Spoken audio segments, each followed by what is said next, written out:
بسم اللہ الرحمن الرحیم۔ نبی کریم صلی اللہ علیہ وسلم سجدہ گاہ یعنی چھوٹے مصلی پر نماز پڑھا کرتے تھے۔ میں رسول اللہ صلی اللہ علیہ وسلم کے آگے سو جاتی اور میرے پاؤں آپ کے قبلے میں ہوتے۔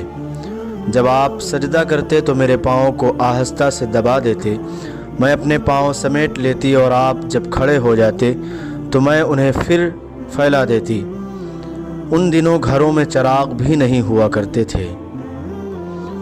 رسول اللہ صلی اللہ علیہ وسلم اپنے گھر کے بچھونے پر نماز پڑھتے اور حضرت عائشہ رضی اللہ عنہا آپ کے اور قبلہ کے درمیان اس طرح لیٹی ہوتی جیسے نماز کے لیے جنازہ رکھا جاتا ہے۔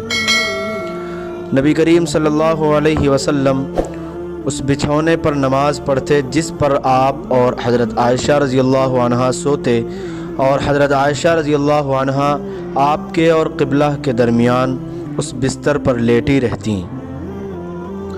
ہم نبی کریم صلی اللہ علیہ وسلم کے ساتھ نماز پڑھتے تھے، پھر سخت گرمی کی وجہ سے کوئی اہم میں سے اپنے کپڑے کا کنارہ سجدے کی جگہ رکھ لیتا۔ کیا نبی کریم صلی اللہ علیہ وسلم اپنی جوتیاں پہن کر نماز پڑھتے تھے؟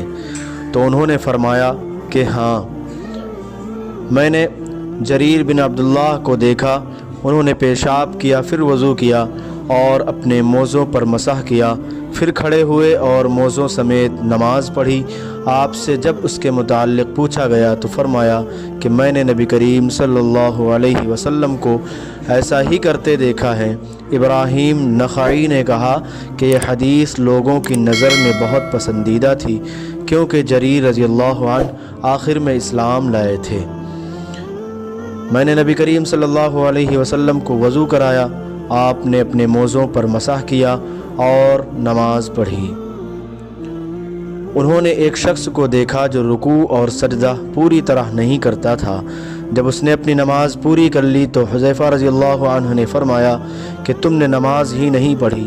ابو وائل راوی نے کہا، میں خیال کرتا ہوں کہ حضرت حذیفہ رضی اللہ عنہ نے یہ بھی فرمایا کہ اگر تو ایسی ہی نماز پر مر جاتا تو حضرت صلی اللہ علیہ وسلم کی سنت پر نہیں مرتا۔ نبی کریم صلی اللہ علیہ وسلم جب نماز پڑھتے تو اپنے بازوؤں کے درمیان اس قدر کشادگی کر دیتے کہ دونوں بغلوں کی سفیدی ظاہر ہونے لگتی تھی، اور لیث نے یوں کہا کہ مجھ سے جعفر بن ربیعہ نے اسی طرح حدیث بیان کی۔